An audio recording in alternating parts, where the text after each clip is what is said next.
आज निकाल महत्त्वाचा दिवस काय ठरला आहे? निकाल काय अपेक्षा? नार्वेकर म्हणतात न्याय सगळ्यांना मिळेल.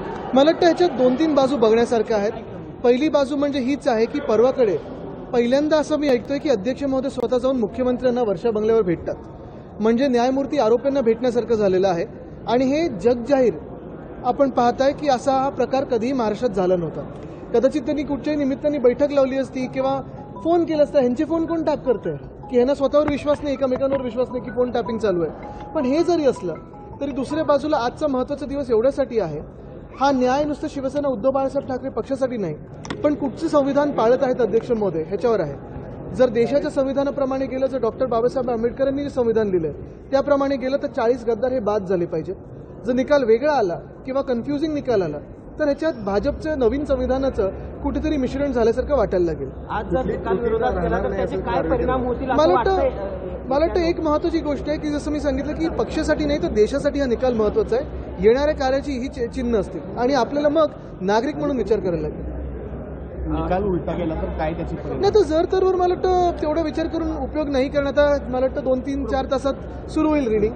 आपण तर मैदानात असू, मला वाटतं तेव्हापर्यंत पाटणला पोहोचलो असू. पण ठीक आहे, बघू पुढचं काय. त्रुटी राहणार नाही असं देखील नार्वेकर. मला हीच अपेक्षा त्यांच्याकडून आहे की त्यांनी त्यांच्या पदाची बदनामी करू नये आणि संविधान पाळावं. कृपाल तुपाने खासदार आहे, त्यांचं असं म्हणणं आहे की आदित्य आणि उद्धव ठाकरे फक्त पक्षामध्ये राहतील, बाकीचे जे आहेत ते काही लोकांना उत्तर न दिली बरी असतात. कारण मला वाटतं त्याच्यात आपण वेळ वाया घालू नये. पण फेब्रुवारी महिन्याच्या पहिल्या आठवड्यामध्ये एक मोठा राजकीय भूकंप होणार आहे, अशा पद्धतीचं त्यांचं वक्तव्य. चांगलं कसं बघतात? ठीक आहे, चांगलं. बीडचे संपर्क प्रमुख हो, कोल्हापूरमध्ये आता इंडिया आघाडीची बैठक झाली, चांगली बैठक झाली. सगळ्यांना एकत्र येऊन या देशाच्या संविधानासाठी, लोकशाहीसाठी लढायचं आहे. आपण पाहताय की दिवसेंदिवस लोकशाही मारली जात आहे, चेपली जात आहे. काल देखील आपल्यातूनच एक चॅनल देखील बंद केलेलं आहे. मला वाटतं आज आपण पाहताय की जे कोणी सत्यासोबत उभे आहेत, जे कोणी पत्रकारिता देखील सत्यासोबत करत आहेत, त्यांचा आवाज दाबण्याचा प्रयत्न होत आहे. त्याच्या विरुद्ध आम्ही लढत आहोत.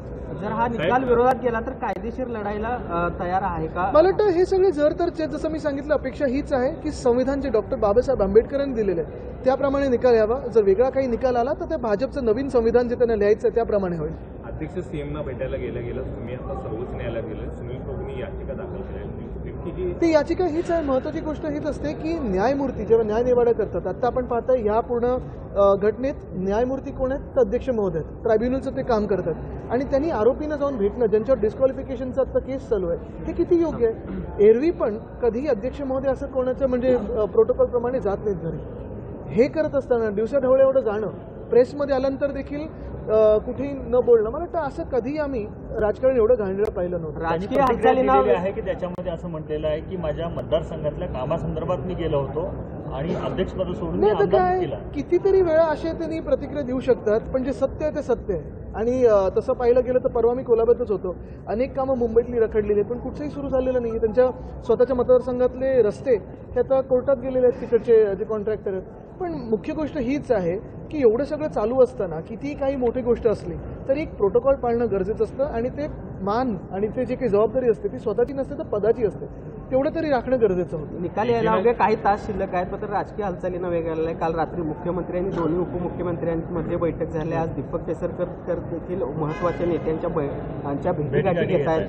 कसं बघता एकूणच या राजकीय हालचालींकडे कसं बघता? पहिलं म्हणजे त्या 3 लोकांमध्ये खरा मुख्यमंत्री कोण आहे हे पण बघणं गरजेचं आहे. आणि मला वाटतं ह्या सगळ्या गोष्टी आहेत, चालू राहू शकतात.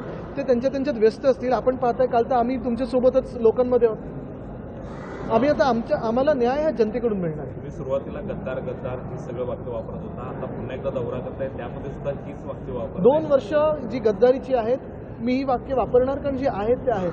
घटनाबाह्य सरकार देखील आहे. आणि जर आपण पाहिलं असेल कोणी जर आपल्या देशाच्या न्यायपूर्ण पालिकेचा अभ्यास केला, जर आपल्या संविधानाचा अभ्यास केला तर हे सरकार घटनाबाह्य आहेच, गद्दारांचं सरकार. आणि या गद्दारीवर शिक्कामोर्तब होऊ नये ह्याच्यासाठी आम्ही लढत आहोत. पृथ्वीराज चव्हाण वारंवार म्हणतात की पक्षांतर मैत्री कायदा मग कशासाठी आणला, त्यामध्ये काही बदल नाही, हे तर खोक्याचंच सरकार आहे ना. आणि आता काय आहे की मुख्यमंत्र्यांना वाटतं की 33 देशांनी याची नोंद घेतली, खरं नोंद घेतली गद्दारीची. त्यांना वाटतं जे काही केलं त्यांची नोंद घेतली. ते सुनावणीला काही तास शिल्लक असताना बीडचे संपर्क प्रमुख अनिल जगतापांनी मात्र पक्षाला राजीनामा कधीच दिले ते, आता नाही. पण महत्वाची गोष्ट ही आहे आपण पाहत असाल आज सुनावणीवर आपलं सगळ्यांचं लक्ष आहे, तरी देखील महाराष्ट्रातली अनेक कामं अजूनही तयार असून, महाविकास आघाडीच्या काळातली कामं असतील, आत्ता जी पूर्ण झालेली कामं असतील, तयार असून अजूनही उद्घाटनाला वेळ मिळत नाहीये. नक्की कोण VIP असे? आता परवाकडे आम्ही पुण्यात होतो, पुण्याचं नवीन टर्मिनलची इमारत एअरपोर्टची तयार आहे, उद्घाटनासाठी वेळ नाही. MTHL 3 महिने आम्ही ओरडत होतो, आत्ता कुठेतरी वेळ मिळालेली आहे. आता 12 तारीख पण दिलेली आहे, म्हणजे काय मॅच फिक्सिंग झालंय का की हे सरकार टिकवायचं कसंही. पण ह्या सगळ्या गोष्टींवर देखील आपण लक्ष दिलं पाहिजे की महाराष्ट्र म्हणून आपल्यावर अन्याय का होत आहे. आत्ता आपण पाहिलं असेल अयोध्येमधलं जे एअरपोर्ट आहे, महर्षी वाल्मिकी इंटरनॅशनल एअरपोर्ट असं नाव दिलेलं आहे. देशाच्या कॅबिनेटने त्याला मान्यता दिली, आनंद आहे, आम्ही देखील स्वागत करतो. गोव्यामध्ये जे भाजपचे कार्यकर्ते होते आणि तत्कालीन मुख्यमंत्री होते मनोहर पर्रिकर साहेब, त्यांच्या नावाने मनोहर इंटरनॅशनल एअरपोर्ट असं नाव दिलेलं आहे. मग महाविकास आघाडीच्या काळात आम्ही नवी मुंबईतलं एअरपोर्ट दिवा पाटील एअरपोर्ट असं नाव दिलेलं, ते अजून मान्य झालेलं नाही आहे. छत्रपती संभाजीनगरमध्ये छत्रपती संभाजी महाराज इंटरनॅशनल एअरपोर्ट असं नाव दिलेलं, ते मान्य झालं नाही आहे. तर मुख्य म्हणजे हीच गोष्ट राहते की वारंवार महाराष्ट्रावरच अन्याय का होतो, हा एक प्रश्न आहेच. लोकशाही मराठी ऐका, पहा, जागरूक रहा.